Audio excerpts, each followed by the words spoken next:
Hello my beautiful souls, कैसे हो आप सब। आई होप कि आप सब बहुत खुश लाइफ में आगे बढ़ रहे हो, अपने आप से प्यार कर रहे हो, अपने ऑरा को लॉक कर रहे हो, अपने ऑरा को क्लेंस कर रहे हो, अपने आप को प्रोटेक्शन दे रहे हो, अपने फैमिली को भी प्रोटेक्शन दे रहे हो और अपना इनर वर्क बहुत अच्छे तरीके से कर रहे हैं। आज का जो टॉपिक है वो बहुत ज्यादा इंपॉर्टेंट होने वाला है इस ट्विन फ्लेम जर्नी में। आज मैं आपको बताऊंगी कि डीएफ जो होती है, जब वो ट्विन फ्लेम जर्नी में आती है तो उसको बॉडी पेन क्यों होता है। बहुत ज्यादा बॉडी पेन होता है। डीएफ की शिकायत होती है कि हाथों में दर्द हो रहा है, पैरों में दर्द हो रहा है, घुटने में दर्द हो रहा है, हार्ट में बहुत ज्यादा हैवीनेस फील हो रहा है, सेंसेशन हो रहा है। और वो भी बहुत हद तक इतना भयानक होता है कि वो डर जाती है एकदम से। क्योंकि मेरी एक बहुत ही प्यारी सी सोल सिस्टर है, उनका मुझे मैसेज आया था कि मुझे बहुत ज्यादा दर्द हो रहा है, क्योंकि उन्होंने वो भी एक न्यूली अवेकन डीएफ है एंड उन्होंने अपना इनर वर्क शुरू किया है। तो मैंने उनको हीलिंग तो दी, लेकिन मैंने सोचा कि मैं इस पर ही वीडियो बनाऊं। तो बॉडी पेन होना एक बहुत आम बात है ट्विन फ्लेम जर्नी में, क्योंकि आप जब स्पिरिचुअल वर्क करते हो तब आपके अंदर कुछ बहुत ज्यादा चेंजेस आते हैं, एक बहुत बड़ा ट्रांसफॉर्मेशन होता है। क्योंकि जब आप इस जर्नी में आते हो तो ये जर्नी जो है ये एक ट्रांसफॉर्मेशन की जर्नी है, सेल्फ लव की जर्नी है, सेल्फ डिस्कवरी की जर्नी है। डीएफ बहुत सारे चैलेंजेस एंड ऑब्स्टेकल्स को फेस करती है from her childhood itself and न जाने कितने जन्मों से उन्होंने वो ऑब्स्टेकल्स को सहन किया है। तो वो बहुत ज्यादा स्ट्रॉन्ग सोल होती है, बहुत ज्यादा पावरफुल सोल होती है वो। और जब वो फिर से जन्म लेती है, ओनली थिंग उसकी जर्नी कंप्लीट नहीं होती तो वो उसको फिर से जन्म लेना पड़ता है। तो ये जर्नी कंप्लीट करने के लिए जब वो जन्म लेती है तभी वही फिर से traumas, tensions, karmic triggers, past life traumas, she have to go through all these things. लेकिन वो बहुत ज्यादा स्ट्रांग होती है एंड पावरफुल होती है एंड वो ये सब सहन करती है। एंड जब उसको ये जर्नी का पता पड़ता है, then she starts doing her inner work. तो पहला पॉइंट ये है कि जब डीएफ को पता पड़ता है कि वो इस ट्विन जर्नी में है, तो she starts doing her inner work.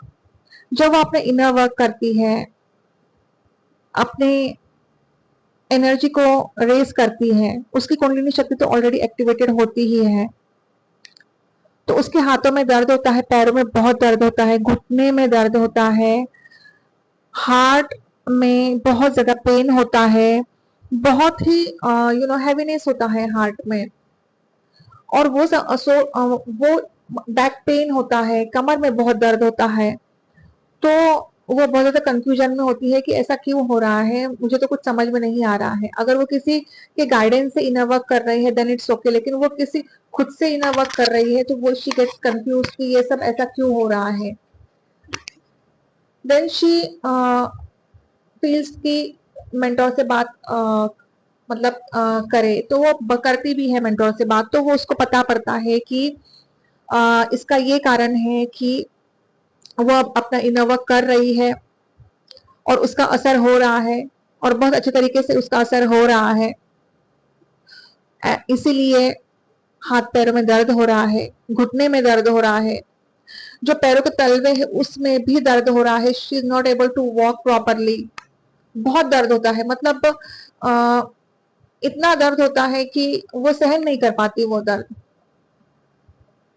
लेकिन ये दर्द इसीलिए हो रहा है क्योंकि आपके अंदर जो टॉक्सिक एनर्जी है, जो नेगेटिविटी है, वो रिलीज हो रही है।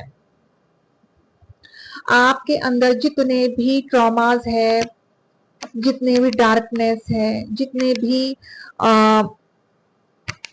पास्ट लाइफ वुंड्स है, वो सब रिलीज हो रहे हैं धीरे धीरे हर एक चक्रा से। इसलिए आपको ये बॉडी पेन होता है। तो जब डीएफ अपना इनर वर्क करना शुरू कर देती है तो धीरे धीरे उसको अनुभव होने लगते हैं। क्योंकि जब कुंडलिनी शक्ति एक्टिवेट होती है रूट चक्रा से, नॉट नेसेसरी कि रूट चक्रा को फुल्ली एक्टिवेट होना चाहिए, फुल्ली एक्टिवेट नहीं होता है। 30 to 40% भी एक्टिव होता है रूट चक्रा तो कुंडलिनी शक्ति एक्टिवेट हो जाती है। तो कुंडलिनी शक्ति को आगे जाने के लिए रास्ता मिलता नहीं है, फ्लो अच्छे से होता नहीं है।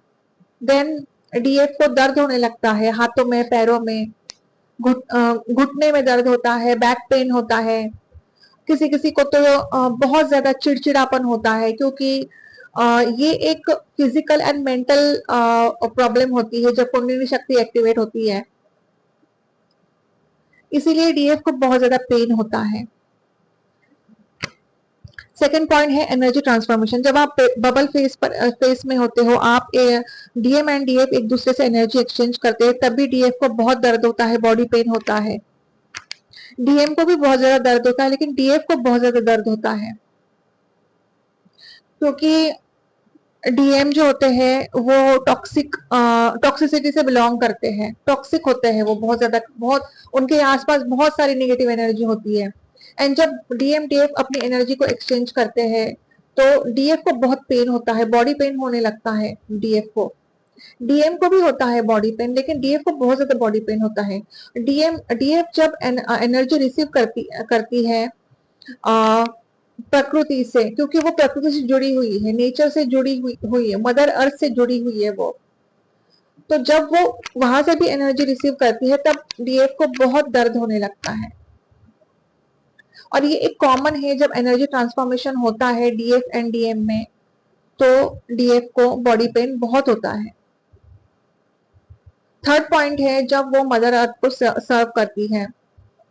जब डीएफ अपना इनर वर्क करती है तो अपनी जो एनर्जी है वो 50% मदर अर्थ को सर्व करती है।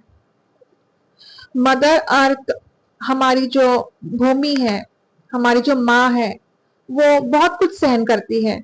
हमारे समाज में, हमारे सोसाइटी में न जाने कितने लोग ऐसे हैं कि जो बहुत बुरे हैं, झगड़े हो रहे हैं।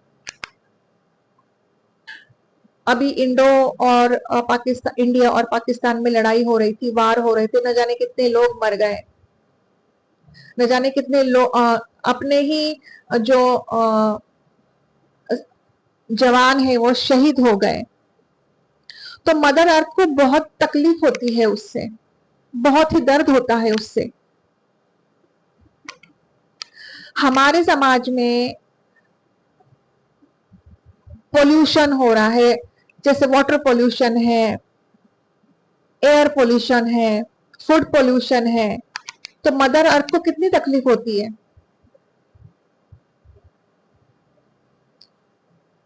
हमारे यहाँ पे बहुत सारी बड़ी बड़ी फैक्ट्रीज है, उनकी वजह से इतना सारा पोल्यूशन हो रहा है, मदर अर्थ को कितनी तकलीफ होती है। लोग झगड़े कर रहे हैं। अभी आपने देखा ही होगा कि अभी एक AI-171 फ्लाइट क्रैश हो गई, कितना दर्द हुआ, कितनी तकलीफ हुई, सबको कितनी तकलीफ हुई, कितने लोग मर गए उसमें।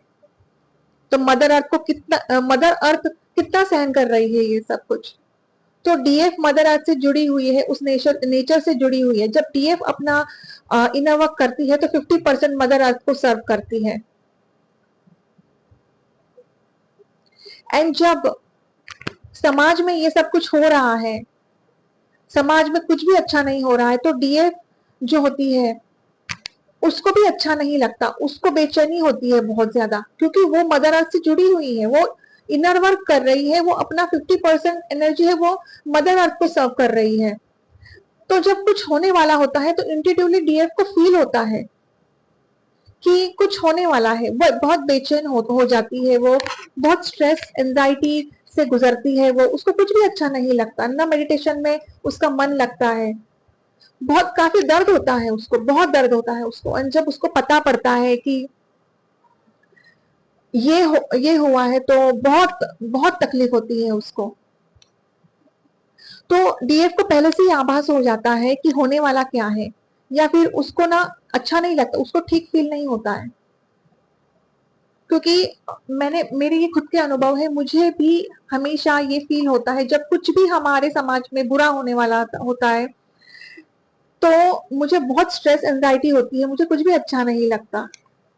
तो मुझे ऐसा लगता है कि ऐसा क्यों हो रहा है, and then I get a very bad news at that time, तो बहुत बुरा लगता है मुझे। तो डीएफ को पहले से ही आभास हो जाता है कि कुछ होने वाला है, क्योंकि she is raising her energy, she is serving her energy to Mother Earth and she is connected to the Mother अर्थ।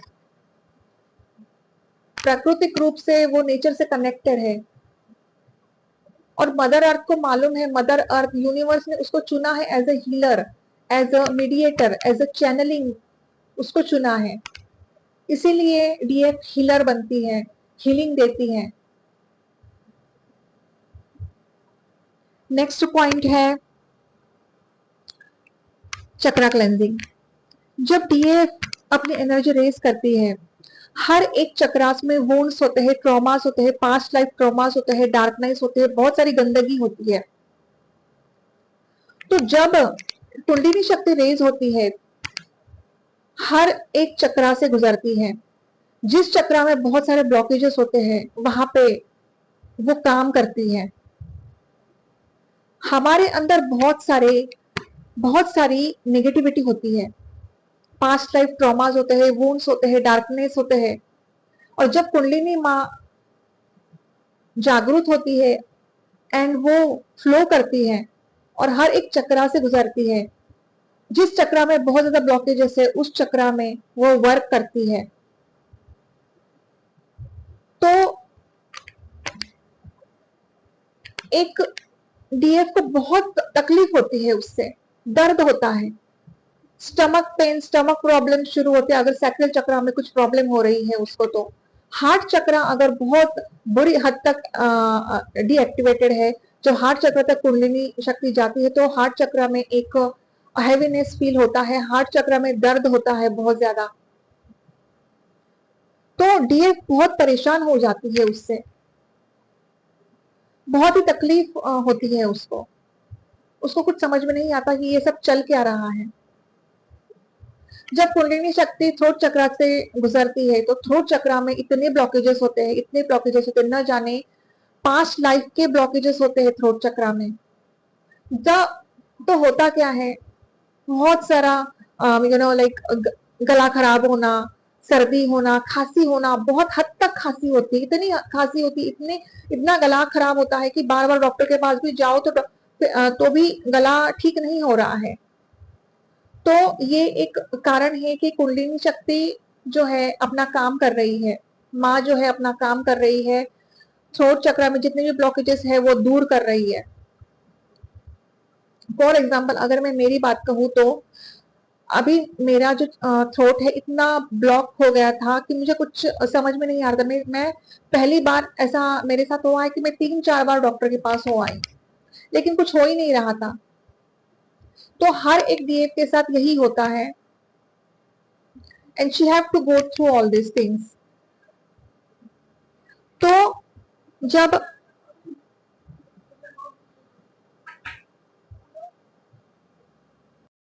चक्रास जब क्लेंजिंग होते हैं तो डीएफ को काफी तकलीफ होती है, बॉडी पेन होता है, क्योंकि बहुत सारे ऐसे कर्मास होते हैं, वुंड्स होते हैं, पास्ट लाइफ वुंड्स होते हैं, पास्ट लाइफ ट्रॉमास होते हैं, हर एक चक्रा में गंदगी होती है, वो क्लेंजिंग होती है, वो क्लीन होती है।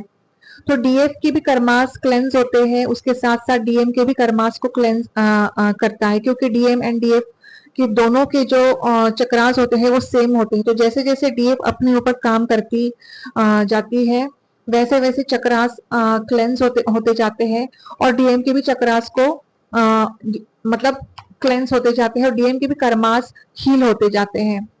तो डिपेंड अपॉन डीएफ अपना इनर वर्क करती है तो डीएम यहाँ पे हील होते जाते हैं, क्योंकि डीएम एंड डीएफ के जो चक्रास है वो सेम ही है, लेकिन इनर वर्क जो होता है वो डीएफ को ही करना है, डीएम को नहीं करना है।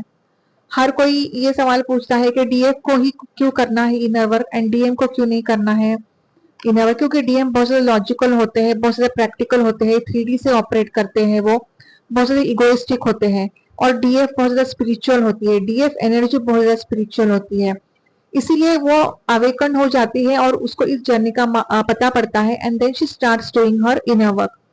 तो चक्रा क्लेंजिंग बहुत इंपॉर्टेंट रोल प्ले करती है इस जर्नी में।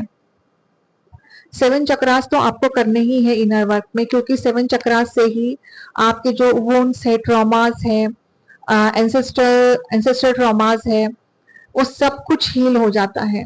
तो बहुत मेहनत करनी पड़ती है, बहुत एफर्ट्स डालने पड़ते हैं डीएफ को अपने ऊपर।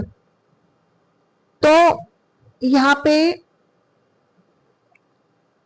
डीएफ एंड डीएम दोनों अगर हारमोनियस रियूनियन में आना चाहते हैं तो डीएफ को यहाँ पे बहुत एफर्ट्स डालने चाहिए। अपने 7 चक्रास के ऊपर वर्क करना है डीएफ को। नेक्स्ट पॉइंट है हार्मोनल चेंजेस। जब डीएफ अपना वर्क करती है, इनर वर्क करती है, अपनी एनर्जी को रेस करती है, तब हार्मोनल इम्बैलेंस हो जाते हैं, हार्मोनल चेंजेस भी होते हैं। कभी कभी इसका इफेक्ट उसके पीरियड्स पे भी होता है। और ये भी होता है कि जैसे न्यू मून में और या फिर फुल मून के आसपास अगर डीएफ के पीरियड्स आते हैं जो सैक्रल चक्रा से रिलेटेड होते हैं, तो ये बहुत अच्छा होता है। उसका ऑरा जो है वो क्लेंस होता है, ऑरा बहुत ज्यादा स्ट्रांग होता है उसका। एंड वो अपने इनर वर्क में या फिर वो अपनी जो एनर्जी है वो बहुत अच्छे तरीके से रेज कर रही है, सैक्रल चक्रा उसका हील हो चुका है। तो ये बहुत अच्छी बात है ये। अब जो भी डीएफ 40 टू 45 एज की है और जो डीएफ हार्मोनल चेंजेस से गुजर रही है, अपना इनर वर्क कर रही है और हार्मोनल चेंजेस हो रहे हैं, and she is also facing a menopause problem, तो वो डीएफ जो होती है उसकी जो एनर्जी है वो मेडिटेशन थ्रू अपनी एनर्जी को रेस करती है। उसको भी बहुत तकलीफ होती है, बहुत पेन होता है, बैक पेन होता है। अब उसके जो पैरों के जो तलवे है ना, उसमें भी बहुत ज्यादा पेन होता है उसको। तो ऐसी जो डीएफ्स होती है वो मेडिटेशन करती है, साधना करती है और वो जो एनर्जी है वो रेस करती है। वो जो कुंडलिनी शक्ति है, कुंडलिनी माँ है, वो उसको रेस करती है, क्योंकि उस टाइम भी बहुत ज्यादा चिड़चिड़ापन हो जाता है और वो बस शांति चाहिए डीएफ को। किसी किसी का भी इन्वॉल्वमेंट नहीं चाहती उस टाइम। वो बस यही चाहती है कि मुझे मेडिटेशन करना है, मुझे साधना करनी है और बस मुझे किसी का इन्वॉल्वमेंट नहीं चाहिए मेरी लाइफ में। लेकिन ऐसा होता नहीं है, क्योंकि वो 3D से जुड़ी हुई है, कार्मिक लोगों से जुड़ी हुई है और वो अपना काम, अपनी जो रिस्पॉन्सिबिलिटीज है वो बहुत अच्छे तरीके से निभाती है। तो ये एक बहुत बड़ी बात है डीएफ की, इसीलिए तो वो डिवाइन फेमिनिन है कि वो सब कुछ सहन करती है। लेकिन उसके बारे में कोई सोचता नहीं है कि वो अपने लिए इतना सब कुछ करती है, क्योंकि उसके आसपास जो लोग होते हैं बहुत ज्यादा कार्मिक होते हैं, तो वो मेंटली भी बहुत ज्यादा डिस्टर्ब हो जाती है और फिजिकली भी बहुत ज्यादा डिस्टर्ब हो जाती है। तो ये जर्नी ऐसी है, जब वो इनर वर्क करती है तो डिवाइन और भी टेस्ट लेते हैं। कार्मिक ट्रिगर्स होते हैं, डेविल अटैक्स होते हैं उसके ऊपर, डेमन अटैक्स होते हैं उसके ऊपर, या फिर स्लीपिंग पैरालिसिस भी हो जाता है उसमें। इसीलिए मैं हर डीएफ को कहती हूँ कि अपने ऑरा को क्लेंस करना है, अपने एनर्जी को क्लेंस करना है और अपने ऑरा को लॉक करके रखना है। नेक्स्ट पॉइंट है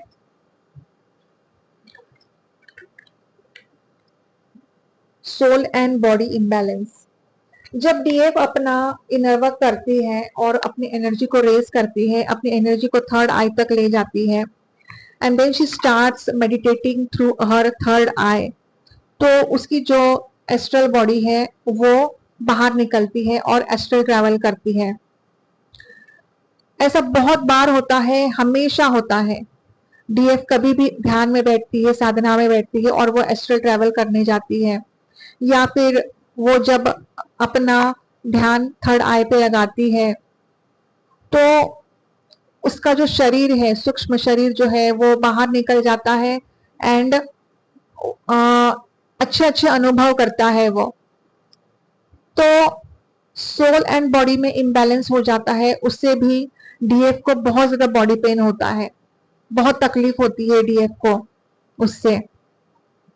उसमें घुटने में इतना दर्द होता है कि वो चल भी नहीं पाती। तो यूनिवर्स कभी कभी क्या करते हैं, क्योंकि बहुत ज्यादा एनर्जी होती है डीएफ के बॉडी में, तो यूनिवर्स कभी कभी ये भी करते हैं कि जैसे डीएफ अगर मेडिटेशन करने के लिए बैठती है तो कभी कभी असहाय हो जाती है और उसकी इच्छा ही नहीं होती मेडिटेशन करने की, तो ये एक यूनिवर्स का ही गाइडेंस होता है कि नहीं, अब नहीं करो मेडिटेशन।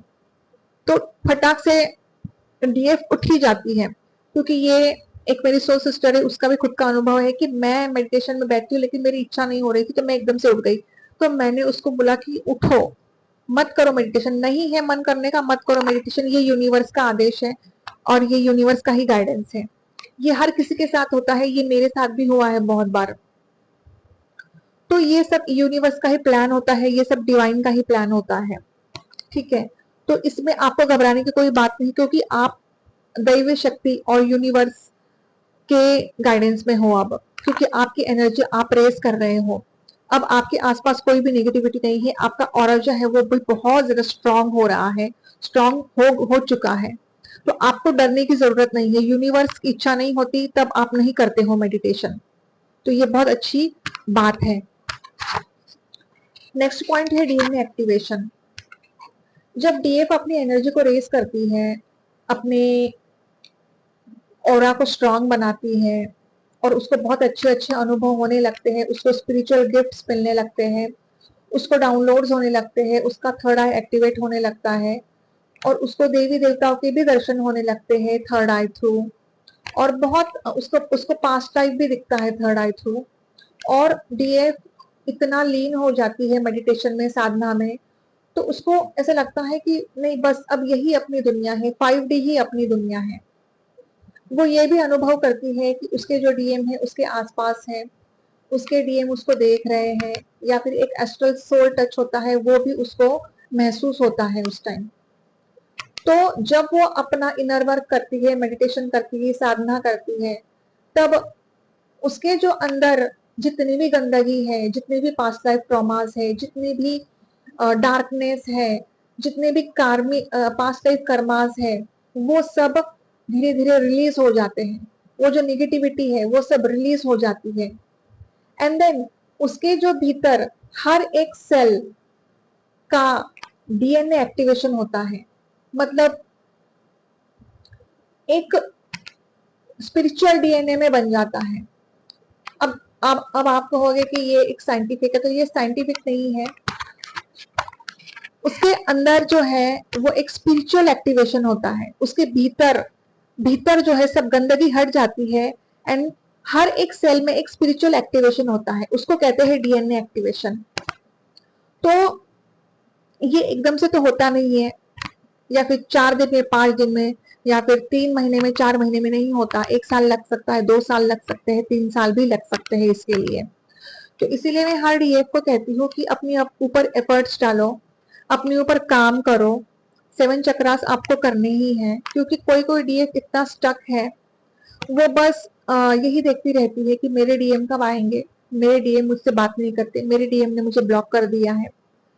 बहुत सारी ऐसी डीएफ से 2 साल हो चुके, 3 साल हो चुके, लेकिन वो हील ही नहीं हो पा रही है, क्योंकि वो सिर्फ डीएम के बारे में ही सोच रही है और अपना इनर वर्क ही नहीं कर रही है वो। Unless and until she won't do her inner work, she is not doing 7 chakras. How she is going to get healed?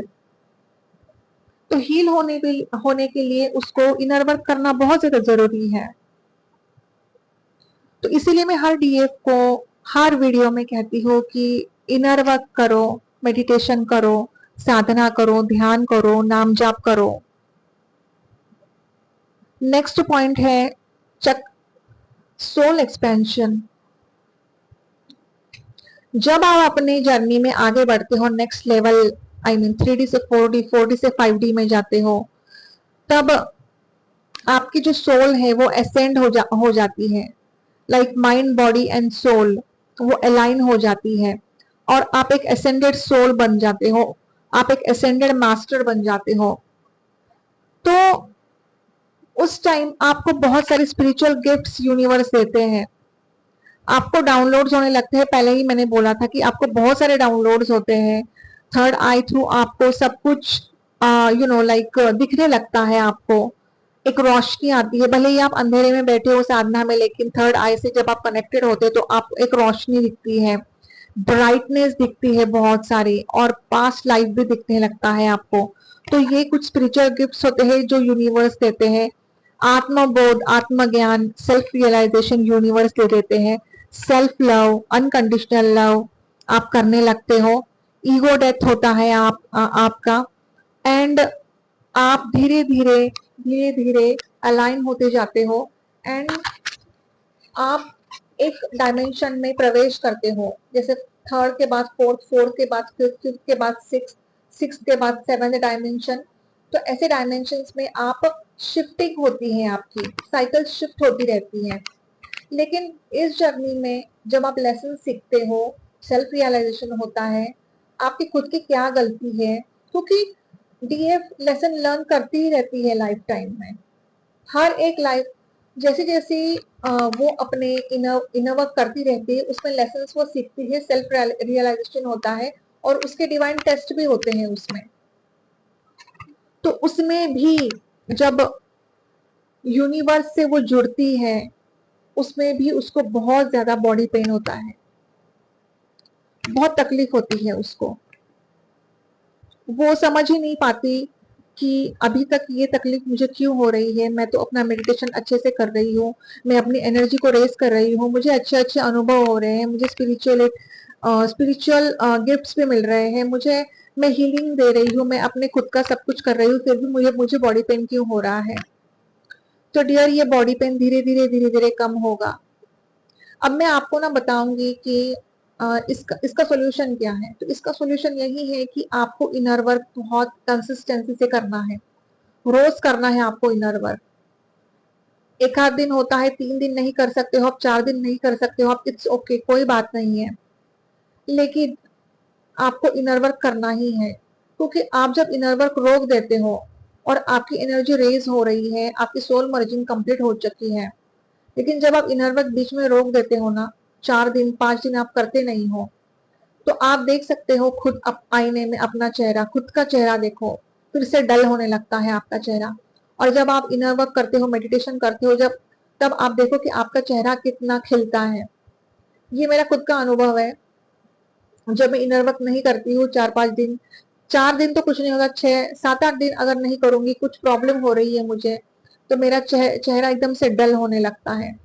और जैसे ही मैं इनर वर्क करती हूँ, मेरा चेहरा ग्लो करने लगता है और मुझे बहुत सारे एप्रिसिएशन भी मिलते हैं। तो मैं उनको बताती हूँ, ये सब मेडिटेशन की वजह से ही हो रहा है, नाम जाप की वजह से ही होता है ये। क्योंकि हम जो होते हैं, जो डीएफ हाईली वाइब्रेशन में होती है, हाईली अवेकन्ड होती है, उसको सिर्फ अपनी एनर्जी को रेस करना है और बैलेंस करना है। लेकिन जो न्यूली अवेकन डीएफ होती है, उसको अपने ऊपर स्टार्टिंग में बहुत सारे एफर्ट्स डालने पड़ते हैं, 2-2 3-3 घंटे तक इनर वर्क उसको करना। मैं ये नहीं कह रही 3-3 घंटे करो, लेकिन सुबह 1 घंटा, शाम को 1 घंटा आपको करना ही है इनर वर्क, जो भी न्यूली अवेकन डीएफ है।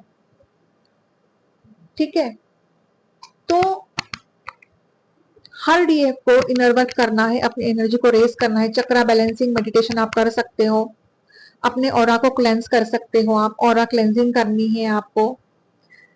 आपको अपना ऑरा लॉक करके रखना है, हनुमान चालीसा का पाठ पढ़ सकते हो, ऑरा को प्रोटेक्शन देना है आपको। एंड देन धीरे धीरे आपके बॉडी में जो पेन है, वो दर्द है, वो धीरे धीरे खत्म होगा, वो एकदम से तो खत्म नहीं होगा।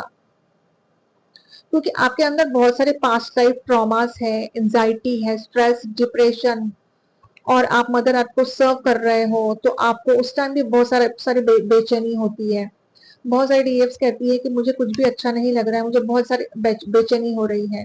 तो हो सकता है कि ये एनर्जी डीएम की भी हो सकती है, लेकिन ज्यादातर डीएम की ही होती है। लेकिन जब समाज में कुछ होने वाला है ना, तो डीएफ को आभास हो जाता है और वो बहुत ज्यादा बेचैन हो जाती है, बहुत स्ट्रेस एंजाइटी फील करती है, किसी चीज में उसका मन नहीं लगता।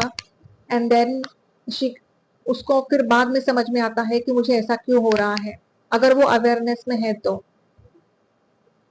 डीएफ्स आपको इनर वर्क करना है, अपने एनर्जी को रेस करना है, एसेंडेड सोल बनना है आपको, एसेंडेड मास्टर बनना है आपको, एंड आपको इस मदर अर्थ को सर्व करना है। आपको इस जन कल्याण के लिए कुछ धर्म कर्म का जो कार्य है वो करना है आपको, क्योंकि आप एक चोजन सोल हो, तो आप इसी के लिए जन्मे हो। इसीलिए तो आपके लाइफ में इतनी सारी तकलीफें आई, इतने सारे चैलेंजेस आए, इतने सारे ऑब्स्टेकल्स आए। तो मैं हर एक डीएफ से यही विनती करती हूँ या फिर रिक्वेस्ट करती हूँ कि आप अपना इनर वर्क करो अच्छे से, आप अपने एनर्जी को रेस करो, एसेंडेड सोल बनो, एसेंडेड मास्टर बनो, अनकंडीशनल लव दो सबको। और ये अनकंडीशनल लव तभी होता है जब आप खुद को हील करोगे, खुद के ट्रॉमास को हील करोगे, खुद के डार्कनेस को हील करोगे, आप अपना जो ईगो है उसको हील करोगे आप। क्योंकि जब आपका ईगो हील होगा तो ही आपके जो डीएम है वो भी हील करेंगे, खुद को, अपने ईगो को भी हील करेंगे। और लास्ट पॉइंट आता है कि डीएफ खुद को रेडी करती है हार्मोनियस रियूनियन के लिए।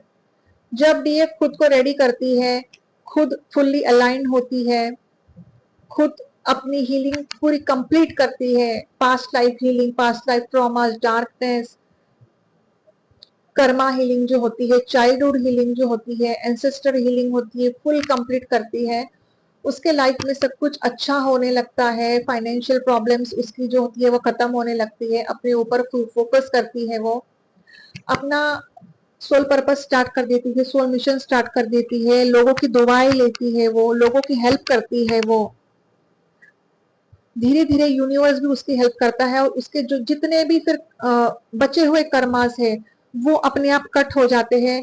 यूनिवर्स उसके जो कर्मास है, बैड कर्मास, वो कट कर देता है। अननोइंगली डीएफ के हाथों से कुछ ना कुछ बैड कर्मा हो ही जाता है। वो जानबूझ के नहीं करती क्योंकि वो बहुत अच्छी सोल है, वो कर ही नहीं सकती किसी का बुरा, लेकिन अननोइंगली हो जाता है। लेकिन फिर यूनिवर्स भी उसको मदद करते हैं क्योंकि वो खुद की मदद कर रही है, इसलिए यूनिवर्स उसकी मदद करता है। एंड देन यूनिवर्स उसको तैयार करता है हार्मोनियस यूनियन के लिए। जब वो खुद के ऊपर वर्क करती है, अपनी एनर्जी को रेस करती है, अपना सोल मिशन स्टार्ट करती है, देन एक एक बहुत मिरेकल होता है उसके लाइफ में कि वहां पे उसके डीएम की अवेकनिंग प्रोसेस जो होती है वो शुरू होती है, dark night of the soul शुरू होती है, डीएम उसके अवेकन होते हैं क्योंकि उसको साइंस मिलते हैं, पहले से ही साइंस मिलते हैं उसको कि उसके डीएम अवेकन होने वाले हैं या फिर स्पिरिचुअली अवेकन होने वाले हैं। उसको ड्रीम में साइंस यूनिवर्स देते हैं, लेकिन उसको वर्क करना है खुद के ऊपर, तभी ये सब पॉसिबल है। तो भगवान के घर में देर है अंधेर नहीं, डार्कनेस के बाद उजाला है। आपको होप्स नहीं छोड़नी है। बहुत सारी ऐसी डीएफ्स है वो होप्स छोड़ देती है, रोती रहती है एंड कहती है कि मुझे तो कुछ समझ में नहीं आ रहा है, मेरी जर्नी को 4 साल हो गए, मैं कुछ समझ नहीं पा रही हूँ। मैंने आज एक सेशन लिया था, वो जो भैया थे उनके मतलब मेल बॉडी में डीएफ की एनर्जी थी। बहुत अच्छे से बात की उन्होंने, लेकिन उन्होंने कहा कि मैं बहुत ज्यादा स्ट्रेस एंजाइटी फील करता हूँ। तो मैंने उनको सिर्फ इतना कहा कि आपको मेडिटेशन करना है, आपको खुद के ऊपर वर्क करना है। तो उन्होंने बोला मैं मेडिटेशन नहीं कर पाता हूँ। तो मैंने कहा कि ये कोई सोल्यूशन नहीं है, आपको करना ही पड़ेगा मेडिटेशन, आपको खुद के ऊपर वर्क करना ही पड़ेगा, unless and until you will not raise your energy. क्योंकि वो बहुत ज्यादा स्ट्रेस एंजाइटी फील कर रहे थे, क्रेविंग बहुत कर रहे थे वो अपने डीएम के लिए। जो फेमिनिन है उसके मतलब फीमेल में डीएम की एनर्जी है और ये जो मेल है उसमें डीएफ की एनर्जी है। तो मैंने बस उनको हीलिंग दी, उनको समझाया। तो ऐसे बहुत सारे ऐसे ट्विन टेम जर्नी में है जो अनहील्ड है, अभी तक 4 साल हो गए, 5 साल हो गए, फिर भी वो स्टक है, अपने डीएम को याद कर रहे हैं। तो मैं बस उनको यही सजेशन देना चाहती हूँ, यही गाइडेंस देना चाहती हूँ कि अपनी एनर्जी को रेज करो, 7 चक्रा हीलिंग करो। 7 चक्रा बहुत इंपॉर्टेंट है इस जर्नी में क्योंकि आपके और उनके चक्रा सेम है। तो आई होप कि मैंने जो ये वीडियो आज बनाया है उससे आपको कुछ तो हेल्प मिली होगी इन फ्यूचर। तो आज के लिए इतना ही, मिलते हैं अगले वीडियो में, तब तक के लिए bye bye, take care, god bless you, I love you all, ओम नमः शिवाय।